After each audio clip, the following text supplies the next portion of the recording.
Eid Al-Adha or Feast of Sacrifice is the second of the two main Islamic holidays alongside Eid Al-Fitr. In the Islamic calendar, Eid al-Adha falls on the 10th day of the 12th and final month of Dhu al-Hijjah, and celebrations and observances are generally carried forward to the 3 following days. The Eid prayer is performed on the morning of Eid al-Adha before ritual sacrifice of Qurban may be performed. The celebration of Eid al-Adha is to commemorate Prophet Ibrahim's devotion to Allah Almighty and his readiness to sacrifice his son, Ismail. At the very point of sacrifice, Allah Almighty replaced Ismail with a ram, which was to be slaughtered in place of his son. This command from Allah Almighty was a test of Prophet Ibrahim's willingness and commitment to obey his Lord's command, without question. Therefore, Eid al-Adha means the festival of sacrifice. Prophet Abraham, may peace be upon him, kept having dreams that he was sacrificing his son, and he knew that this was a command from Allah Almighty.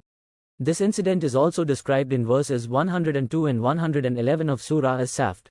Then when the boy reached the age to work with him, Abraham said, "O my dear son, I have seen in a dream that I must sacrifice you. So tell me what you think." He replied, "O my dear father, do as you are commanded. Allah willing, you will find me steadfast." Then when they submitted to Allah's will, and Abraham laid him on the side of his forehead for sacrifice, we called out to him, "O Abraham, you have already fulfilled the vision. Indeed, this is how we reward the good doers."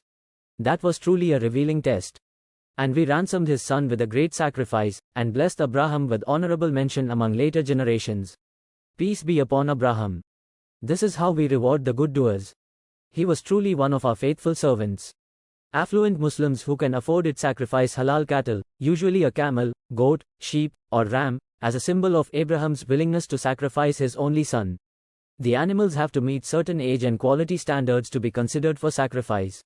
The meat from the sacrificed animal is generally divided into 3 parts. The family performing sacrifice retains a third, while the remainder is equally divided between friends and relatives, and the poor. The goal is to make sure every poor people gets to eat meat.